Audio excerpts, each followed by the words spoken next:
Well, hiya, BookTube. Bill Ruttenberg here with the Ruttenberg Library. Wanted to come to you this morning with my Friday reads on a Monday morning, so I guess we should call it weekly reads.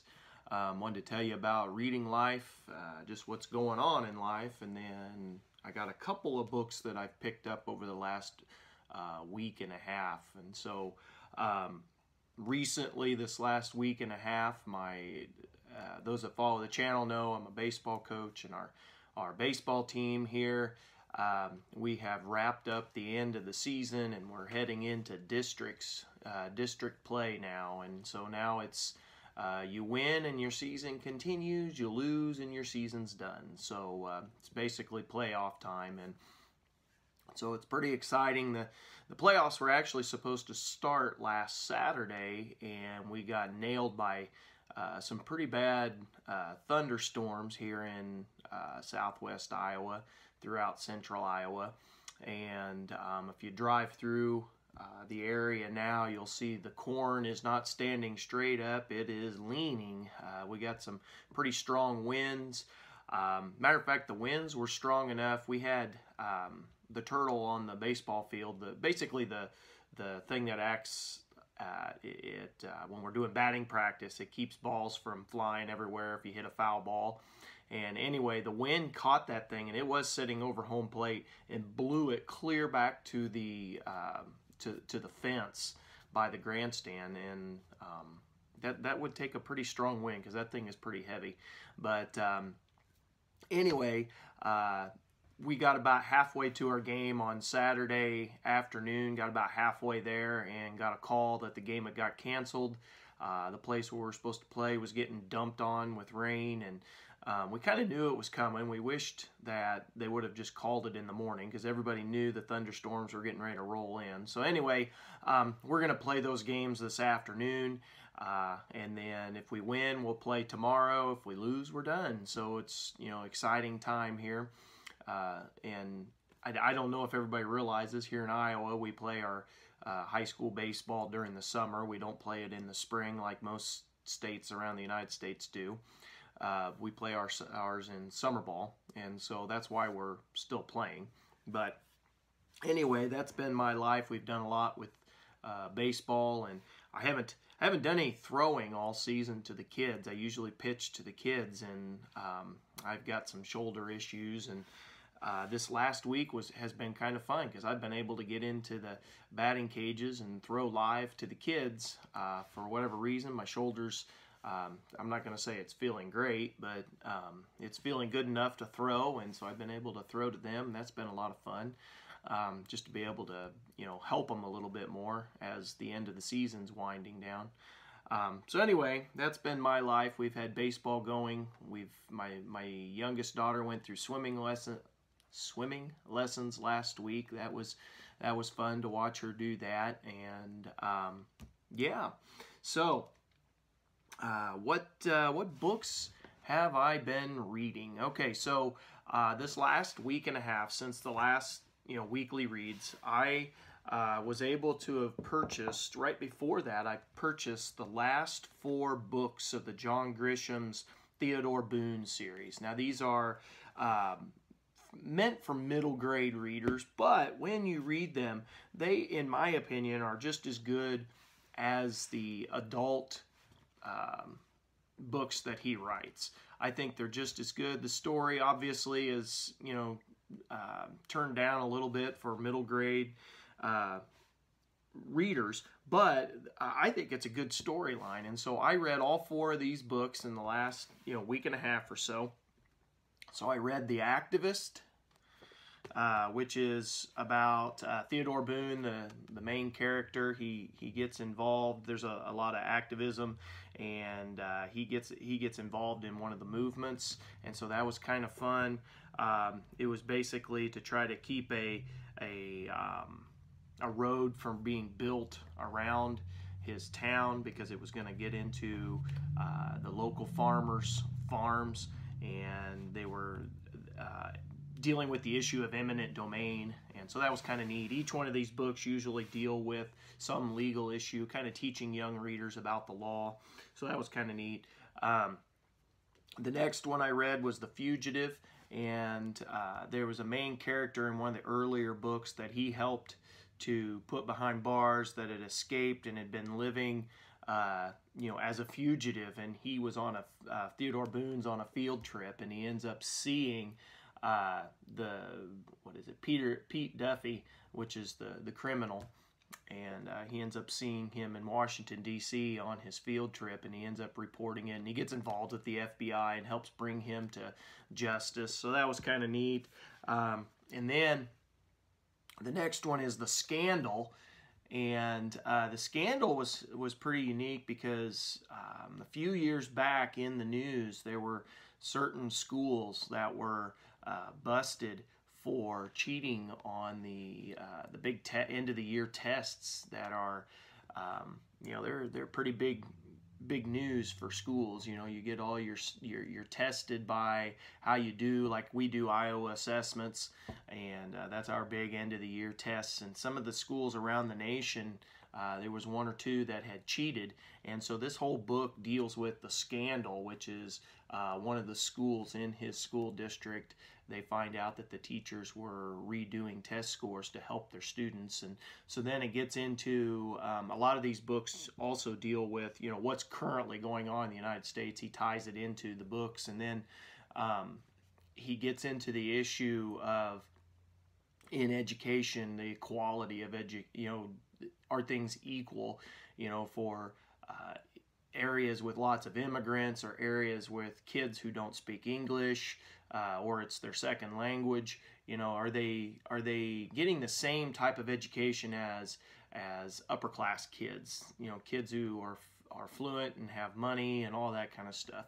And is that fair? Which is obviously, especially this last year, that has been an issue with COVID and kids who have computer access regularly, and then kids who don't, and is that equal education? So this kind of really hit home. That was kind of neat.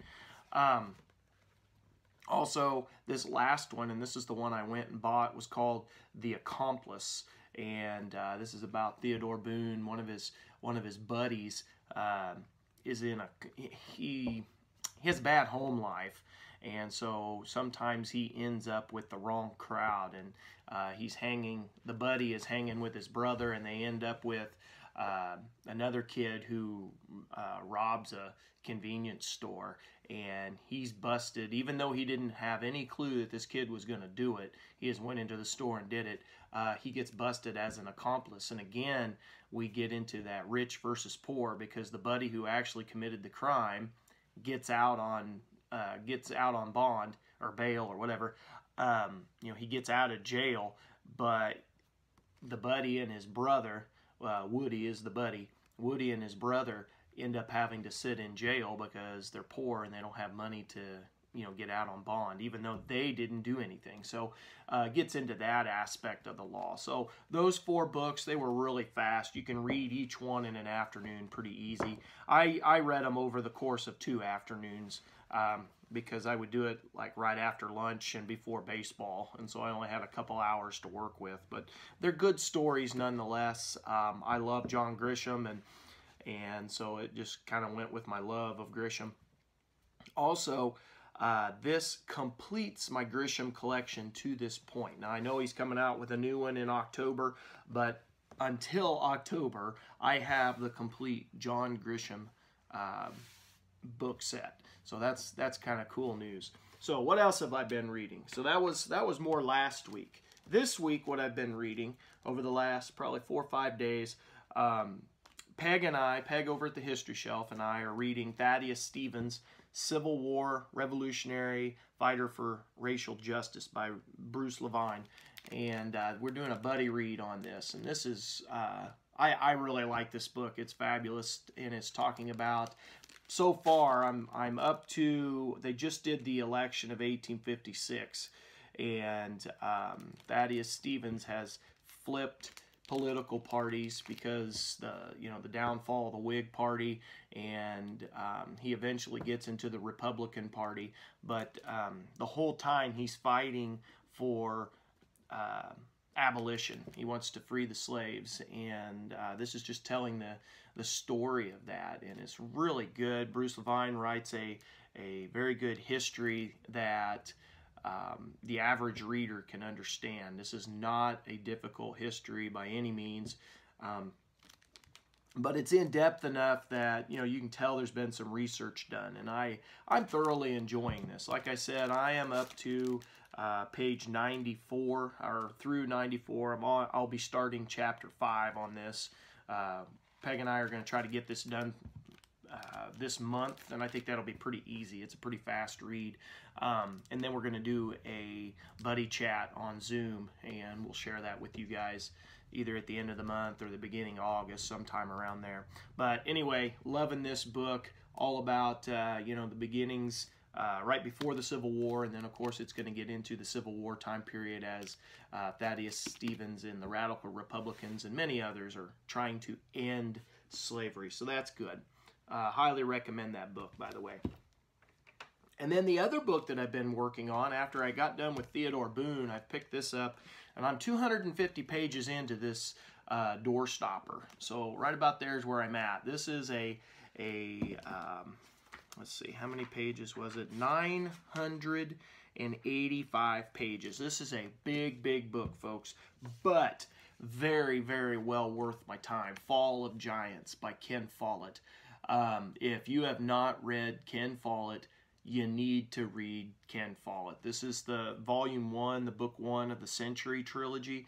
I am thoroughly enjoying this. This so reminds me of like a John Jakes type book.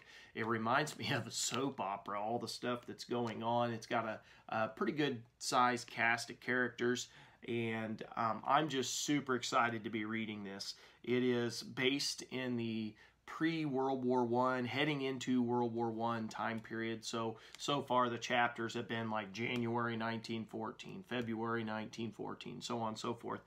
And so it's been talking about, if you're looking at the world history part of it, it's been talking about the build up to World War I and what's going on in like England and Russia and Germany and Austria and Serbia, that kind of stuff.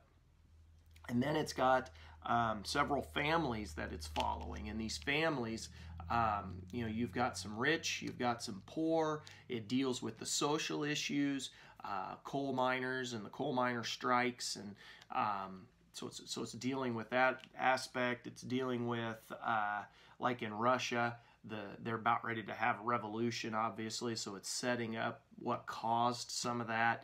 I can't speak enough of this book. This is a really good book. It's hitting social aspects. It's obviously a historical fiction, but really good. Those that have recommended this to me, I thank you very, very much. And so that is what I have been reading, what I have read, and what I have been reading. And I will continue to work on those. So let me show you a few books that I was able to... Well, that was good. That I was able to pick up this last week and a half. One was from our local library, and it's by William Manchester, and it's The Glory and the Dream, a narrative history of America, 1932 to 1972. These are some great big old books, but this is a 2-volume set, and I was able to pick these up for free. They were cleaning out their sections of the library. They're from Little Brown and Company out of Boston and Toronto, and it is from 1974, I believe. 1974. So it's a 2-volume set. They're both pretty good sized books, but I've been reading some other William Manchester stuff, so I look forward to that. I think that's going to be that was a good pickup for the collection and going to be interesting to read on. And then when I was at, I could not remember if I showed you this or not, so I'm going to show you again.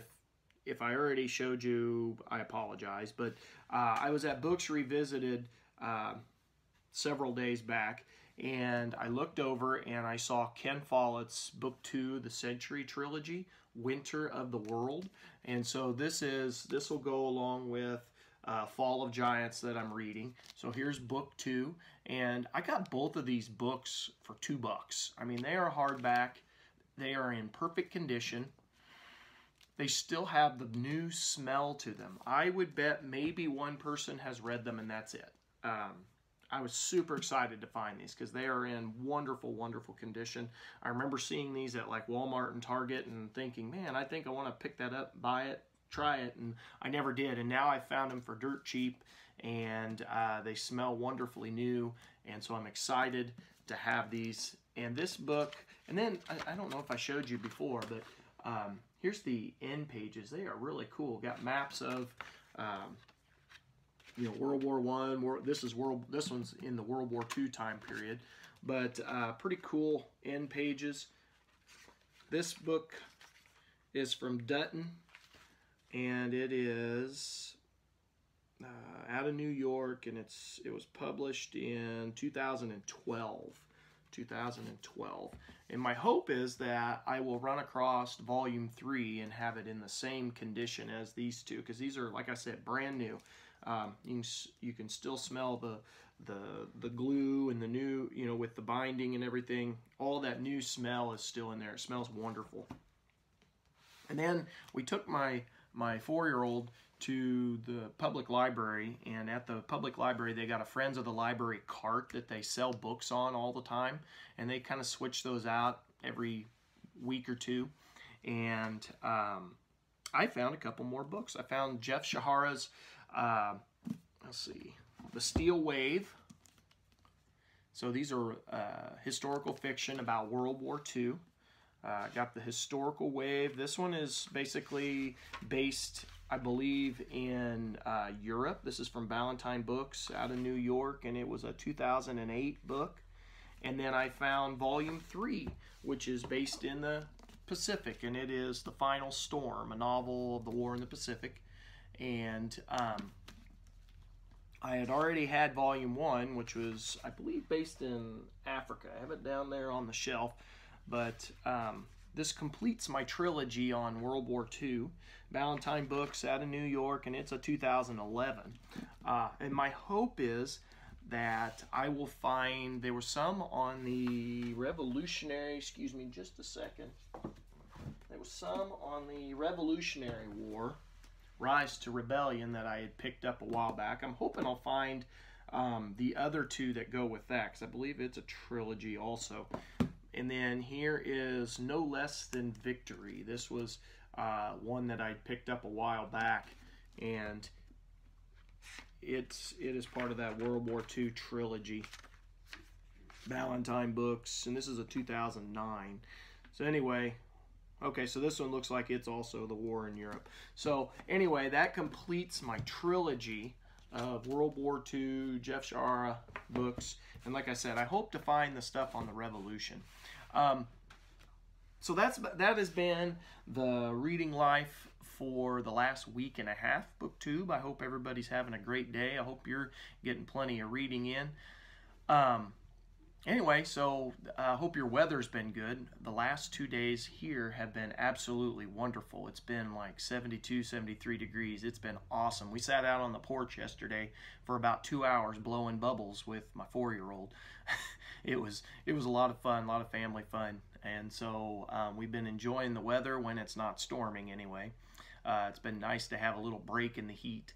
So hopefully it'll be cool again for our district game today, and hopefully we come out on the winning end and we'll be playing baseball again tomorrow. That's the hope. So I hope everybody's having a great day. Thank you for watching. Happy reading.